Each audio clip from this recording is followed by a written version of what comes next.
Hi, Camp Crate Joy. This is Chris with Escape the Crate, and today we're going to do a live escape room as a part of our summer camp program. Now, I don't know if any of you guys have ever done an escape room before, but if you never have, it's really simple.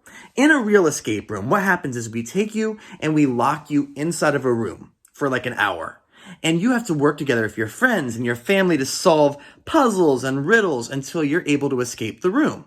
And so it's actually really fun. I mean, there are different themes to it, whether it's a pirate ship or a zombie room or a fairy tale room. They can get pretty elaborate. And I know a lot of schools, teachers are doing escape rooms in their classrooms, and they're everywhere anymore. Well, what I do is through Crate Joy, I actually sell escape rooms as a box. You can play at home with your family. And those are kind of difficult. I usually have them for, teenagers, but if you work together with your family, you can play them out.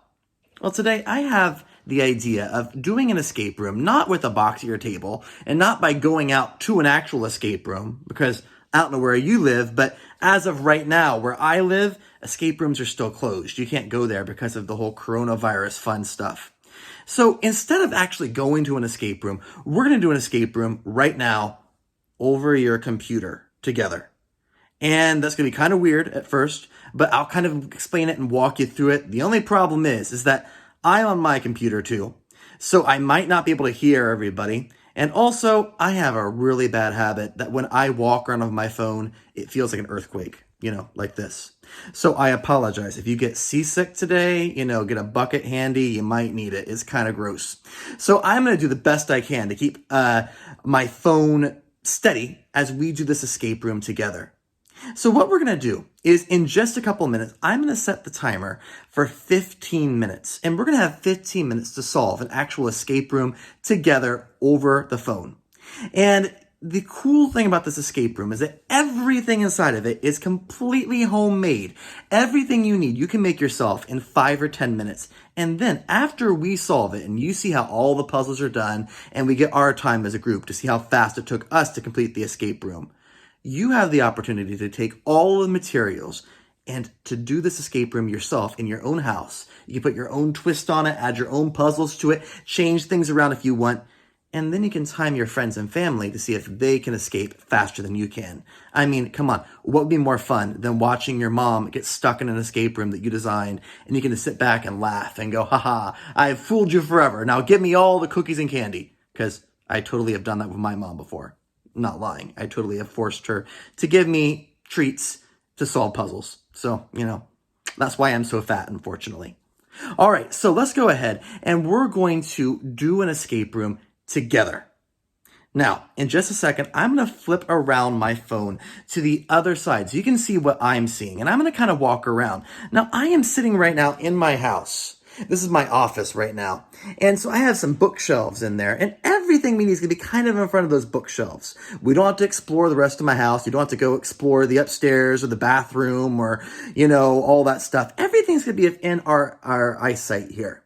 So I'm going to kind of control the phone and zoom in on things, pull out of things.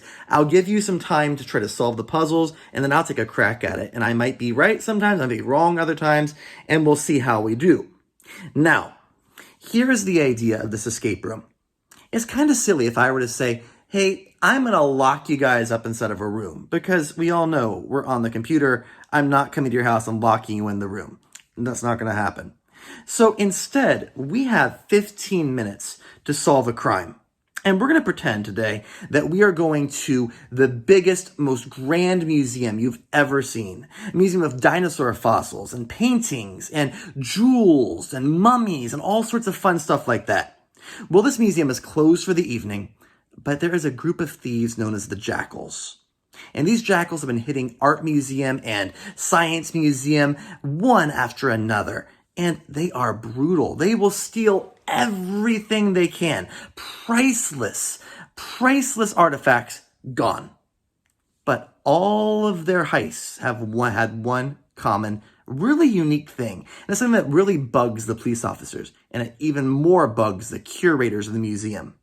You see, they like to play a game with the people that run the museum and the security of the museum. They take whatever it is they're going to steal, and they lock it up in a box, and they stick it in the center of the museum. And then they say, you have 15 minutes to get the item out of the box. If you don't, we're going to take it. Now, before you say, why don't you just grab the box and run away? Well, here's the problem.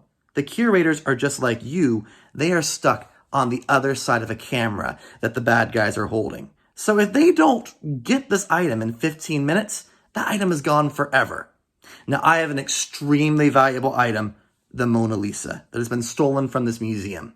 Now, when you do this with your friends and family, you can lock up anything, favorite toys, some treats, the recipe for dinner, whatever you want to do, you can lock it up that night to make it a little bit more interesting for your family to solve.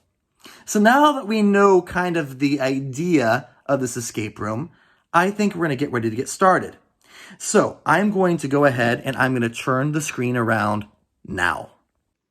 All right, I am back, and our time starts right now. So we have 15 minutes to solve this. This is my library right here. And yeah, it's not a real escape room, but I kind of taped some things up around here. So we have this big art museum right here. As you can see, we have some paintings there. We have an elephant painting and a dog and a flower, all sorts of stuff like that. We have some weird tubes over there with some letters on it. That must be important somewhere. Look at the elephant. I love that elephant. It's not a part of the game, but it's pretty awesome. Okay, we have that dude right there and dudes over there, all sorts of stuff. We have some notes over here. Oh my goodness, we have tons of stuff to see. But before we get started with actually trying to solve some puzzles, I'm going to scan it all the way over here to this. This is a toter that I have.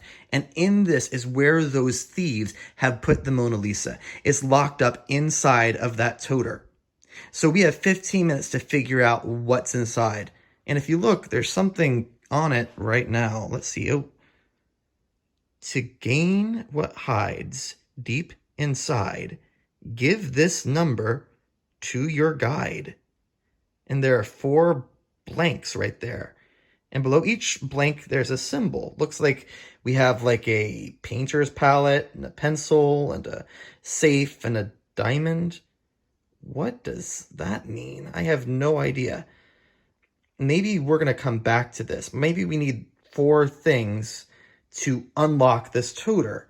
And I guess I'm going to be the guide for this, so I'll have to see if we're right or not. So let's hope we're right, because, if not, that Mona Lisa's gone forever. So let's go back over here towards the library, and let's see what we have here. So something's hanging right here. What's that? Oh, it looks like a diamond. Interesting. I wish I could just grab that. I could be so rich right now.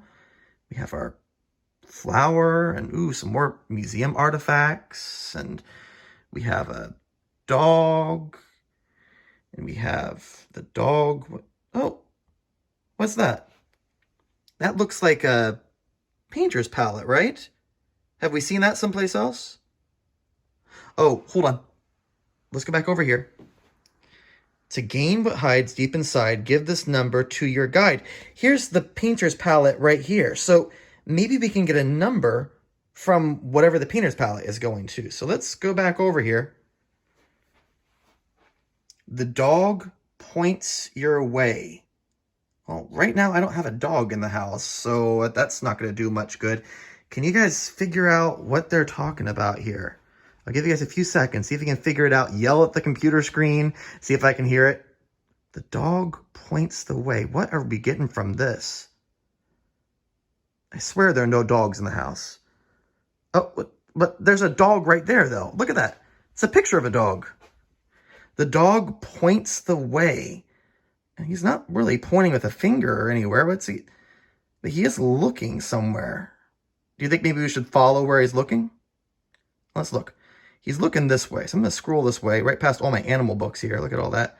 There's a diamond he's looking at. I mean, I look at a diamond too. Let's keep going. Now, there's that dude right there. So, is there anything funny about this picture? About something he might be telling us? The dog was pointing us this way. Maybe he's pointing us somewhere. It looks like his finger's pointing up. So let's see what's up there. Let's see. I'm going to go up. It's an elephant. I'm going to keep going up. Oh, there's an archer right there. Okay, and is he pointing the way anywhere? Well, he's shooting an arrow this way, so I'm going to go over this way. Let's keep going. Let's keep going. Well, there's an elephant. Is he pointing someplace?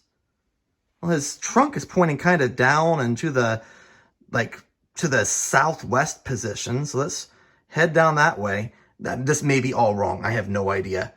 All right, and here's a flower. I mean, can flowers really point someplace? I mean, pointing up that way, there's nothing there. So we've kind of ended with the flower. Do you have any idea what number we could get from this? Oh, look, well, hold on, wait, look. Right there in the flower is the number 1. Oh, guys, I think we have it. So the dog points the way with the painter's palette. He pointed us from picture to picture to picture, so we got to that flower, and there's a number 1 on it. All right, so earthquake warning, everybody. I'm going to take my phone here. I'm going to go over, I think we might know our first number right here. So it looks like it's a 1. That's a horrible 1, but you get my idea. So we have a 1 followed by 3 blanks. That's awesome. So we're like a quarter of the way done. Now it's been 5 minutes, and that's like a third of our time, but you know, we're doing our best we can. So we have a pencil, a safe, and diamonds. Now we saw that sign right there for the painting. There's a safe right there. That's the safe sign. I bet this is going to give us a number for that. So it says, turn the dials in the safe. S-A-F-E. Well, I'm going to be honest with you guys. I don't have a safe in my house. I really don't. I don't see any safes here either. Interesting. Turn the dials on the safe. Anything we could turn anywhere? What are those? Just like toilet paper tubes. I mean, that is like a big thing now. Anybody having toilet paper during this pandemic, that's pretty impressive. But, I mean, these kind of turn around, right? Oh. So turn the dials on the safe. What could they mean with that? Well, let's look back down at that again. Turn the dials on the S-A-F-E. Any ideas of what we could do with this, with turning the dials on the S-A-F-E? Well, so far, I see some of those letters. Like we have an F, we have an S, we have an E. I wonder if we can spell out the word safe in some way. So let's see. I'm going to take this, put this here. We have an E, we have an F. Does the I, if I turn that? Haha, look at that. Safe. Okay, so we have safe spelled out.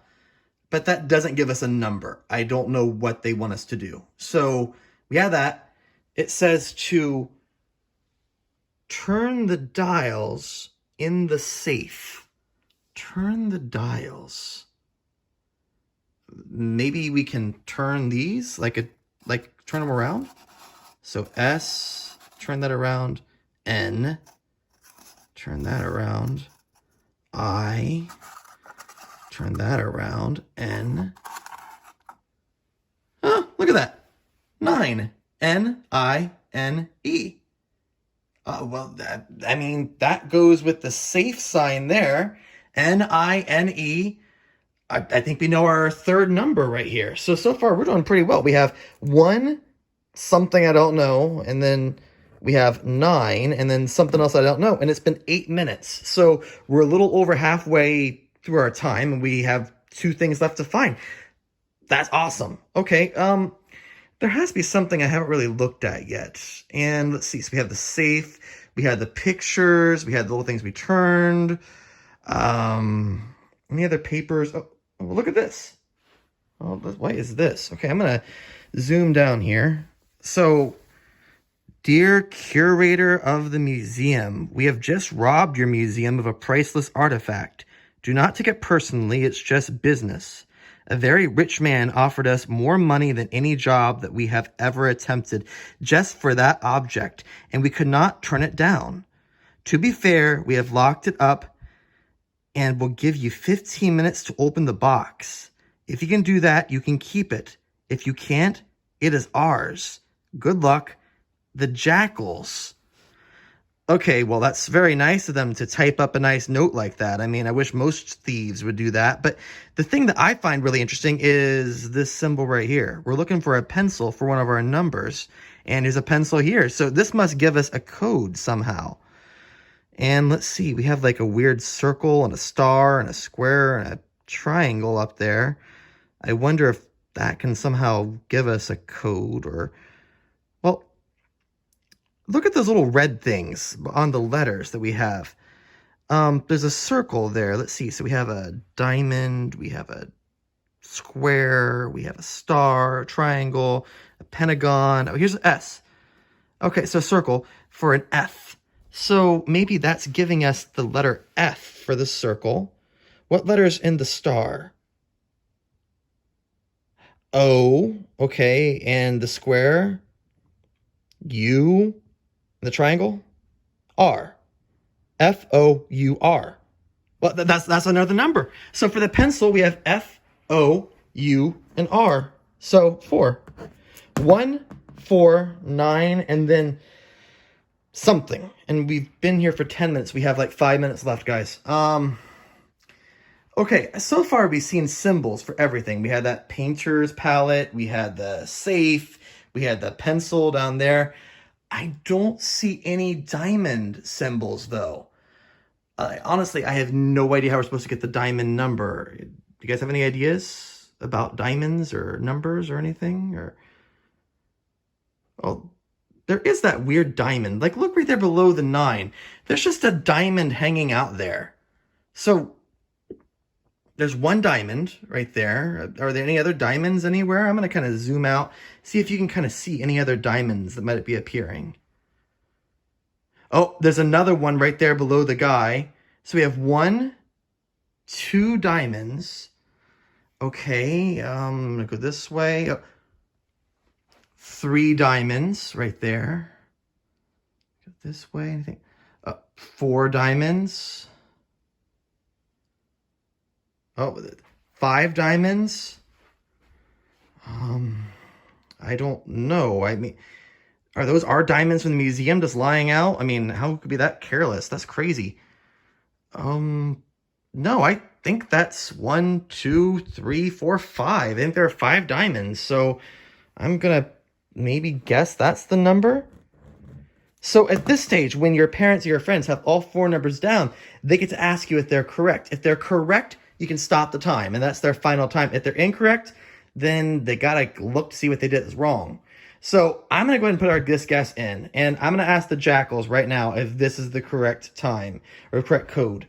So 1495. Jackals, is that correct? Ding, ding, ding. We are right. Okay, and that took us 12 minutes exactly. 12 minutes exactly for us to figure out this escape room. Now, what's inside? We gotta see if the Mona Lisa is inside. So I'm gonna take my toter here and I'm gonna open it up. So let's see what we have. All right. Let's hope it's not like something scary jumping out at me. Well, look at that. It's product placement. Look at that. This is one of our Escape the Crate boxes right here. So, Escape the Circus Heist. Let's see. I mean, that's kind of weird. They put it inside of one of my boxes. And, oh my goodness, it's the priceless, super, super priceless Mona Lisa. Look how realistic that looks right there. Oh my goodness, we are going to be so rich. Maybe we should just steal it ourselves and not give it back to the museum. No, of course, we're good people. We're going to give it back to the museum. So we found Mona Lisa in 12 minutes. So I'm going to meet you back in the chair in a second, and we're going to talk about how to make this yourself. Good job, guys. Okay, so we just finished the escape room. And as you can see, it was pretty easy with us walking it through. But if I wasn't there to help out, it might be a little bit longer, might take a little bit longer, and I'm willing to bet that if you put a couple twists on it, you might confuse your mom or dad or your brother or sister for quite some time with it. But you have to make sure you don't actively hide things too hard for them. So I'm going to go ahead and I'm going to give you guys some of the materials you need to create this escape room yourself. And I'll give you a few ideas if you want to kind of expand it and put your own puzzles into it. So first off, there is a way for you to download all of the images and all the papers that are needed for this game, so you can just print them off on the printer. Now, I apologize to your parents right now. Some of these pictures are a little bit colorful. It might take some of your color ink away. But we have some of these pictures for you to print out. We also need you to grab a pair of scissors, a marker or a pen of some type, and then either one large paper towel tube or 2 toilet paper tubes, which, I mean, let's face it, it's kind of hard to come by these days. But if you can find it, that'd be great. So I'm going to go ahead and start out with those. With the toilet paper tube, if you have 2 of the toilet paper tubes, cut those in half, each of them, so you have 4 small pieces. If you have a big paper towel tube, you can just cut that into 4 pieces right away. Then you take those 4 pieces and you put some numbers and letters on them. So I'm going to take this right here, and I'm going to give you the first one. On one of them, you need to put an N on one side of it. Then spin it around to the other side, and then put an F on it. I had this upside down the entire time. It's an extra puzzle for you. So an N and an F. Because when they spin around the word safe, they have the N on the other side. All right. After you're done with that one, you need to put a N on another one. And then spin it around to the other side and put an S there. N and S. All right. Then for another one, A, and spin it around to the other side and put an I on it. And then finally, an E, spin it around to the other side, and super easy, another E. And so this is from that puzzle we just did with the safe, where you had to churn those around. After you have those pieces, take those, put them someplace in the room you're going to make the escape room, and you can kind of hide them around if you want. I had them all put there on the shelf, nice and easy to see, because, I'm trying to do it over a video screen. If you're doing it live in your house, you can make it a little bit more fun and hide these around. I'll tell you, a really cool way to hide them is to not stand them up like this. Put them to the side. People usually kind of skip by this, so kind of a cool idea. But don't put this someplace so hard, like in the trash can or below the couch cushions, where people will never find it, or they might be so squashed they'll be unable to be used. So think about it that way. Now you print off the rest of the papers that you have, and the next step is you're going to go ahead and take whatever object you want to hide, whether it's a stuffed animal, whether it's a picture of some type, whatever it is, some money if you're, want to put like a quarter in there for people to find, whatever it is, and put that inside of a cardboard box somewhere, or a toter like I used. You don't have to be super fancy with this. Now in a real escape room, we would have it inside of an actual box with a lock on it that you need a key to get into, or you'd have to put a little number lock you'd have to fiddle with to get the code, or in some of the really cool escape rooms, you'd have like a magnetic lock there so that when you touch something to it, it falls open. You don't need that though. You're not trying to impress anybody. You're just trying to have some fun with some puzzles. So a regular box is fine. And then you take that piece of paper that we had our code written down on, and you put that on top of it. And you tell people, you can't open this up until you solved this code right here. So you do that, explain to everybody what the idea is, and then you are the one that is running this escape room. And so that means that if you're running this escape room, you have to be the person that says, yes, you're right, no, you're wrong. If people are wrong, that's fine. Let them know they're wrong. Might even want to let them know what number they're wrong with. And then maybe give them a hint to point them in the right direction. Remember, you want this to be fun for people to play. You don't want them to leave with your mom saying, I'm going to throw you in your room. How dare you? Or you don't want to make your brother or sister feel bad about themselves. This is supposed to be a fun activity. All right, another thing for you to do. Hide somewhere this dude right here. This is that letter that we have with the jackals. And you're going to hide that someplace where they can see. You also want to hide around the 2 directional pieces, the one that's saying the dog points the way, and the one that points all the way over here about the safe. Put that someplace for them. Now, the fun part comes with arranging the pictures. You can arrange this however you want. You don't have to do it the way that I did it at all. Now, you notice that I have 6 pictures here. We had the dog, and you had to have the dog because the dog points the way. And then we had to have the flower because that's where the number 1 is hidden. But the other pictures that we have, like the elephant and the arrow and the guy that's pointing, those you can either take them or leave them. You can put them in whatever position you want. And I also have one extra picture right here, which is of the mountains right there. That has nothing to do with the game. But I thought we would throw in something called a red herring. If you're doing an escape room, a lot of escape rooms have a red herring in there. And a lot of times people that play escape rooms really don't like those because, you spend a lot of time trying to figure out something that's not a puzzle. Well, I think in this case, it's important to have that extra picture there because if all the pictures are of something pointing, people might get the idea way too soon of let's follow the pointing things until they find the number. So throwing an extra picture in there might be a good idea. But however you do it, make sure that your first thing that is being pointed is to where the dog is pointing. So I thought we could have the dog go here to this dude, to go up to that dude who's going over to the side, to the elephant, and then going diagonally down to the flower. But if you'd rather, you could have the dog looking over this way, and I can see the elephant, and have it go diagonally down to where the dude is, pointing up to the archer who's pointing directly over to the flower. I don't care how you do it, as long as it makes sense where you're following things. But it's very important you don't stick a photo in between the dog and the dude going up, because if you do, the person's going to get confused and look at that photo instead. Finally, we have these cool little gems. We have 5 gems. You can hide these in a little bit harder places than I did. I was trying to make it so we could see it over the computer screen. You can hide these, maybe on the floor, on the table, below a coaster, things like that. But don't make them too hard to find again. Make sure you have 5 things there.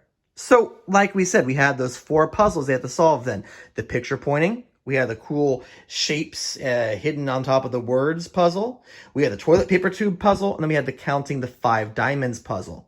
Piece those together and you'll have about a 15-minute escape room. Some groups get out a lot faster. Some will be about like we did, about 12, 13 minutes. And some people might take up to 20 or 30 minutes. It really depends.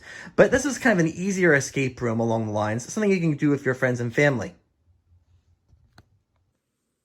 And so there we have it. That is a 15-minute escape room for you. Now, if you want to add some extra puzzles into it, that is perfectly fine. All you have to do is you can just add on an extra box onto that code sheet. You can add on one, and you can have something they have to find someplace else in your house. Now, one thing I love doing in actual escape rooms is putting something in a place that people have to dig through and find stuff. So maybe you could put like a box and then have like a name of a book. And you could hide a code or a number inside of the pages of a book. So maybe you say like Harry Potter and the Sorcerer's Stone. People go to Harry Potter and the Sorcerer's Stone, pull the book off, flip through the pages, and sure enough, there's a piece of paper with a number written into there. It's an extra puzzle for you. I like to sometimes do something kind of gross, and I like to hide like toy snakes and things around.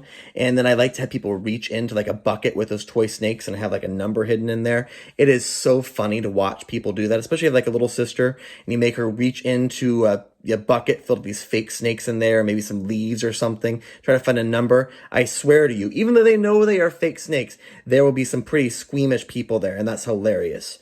You might want to hide a code someplace else, like even in plain sight, like have it written on the wall somewhere. And sometimes people will be like, what's that number for? That can fit in there. The important thing is you have fun.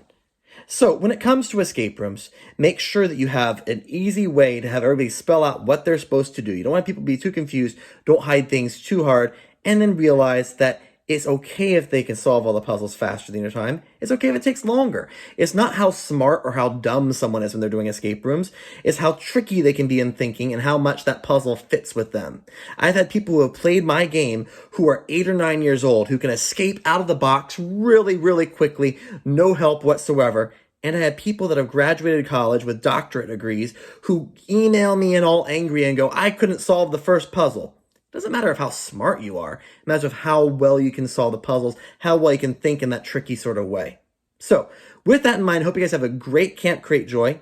If you're interested, we do sell Escape the Crate right on Crate Joy. Our new box that we have this month is actually Greek mythology themed. So you had to go back in time and fight Medusa and the Minotaur and all those fun things from like the Percy Jackson books. So kind of a cool way for you to play an escape room with your family. And if you like this escape room, you can always make your own escape rooms up in the same way. All right, I'm Chris, and have a great summer, guys. Bye.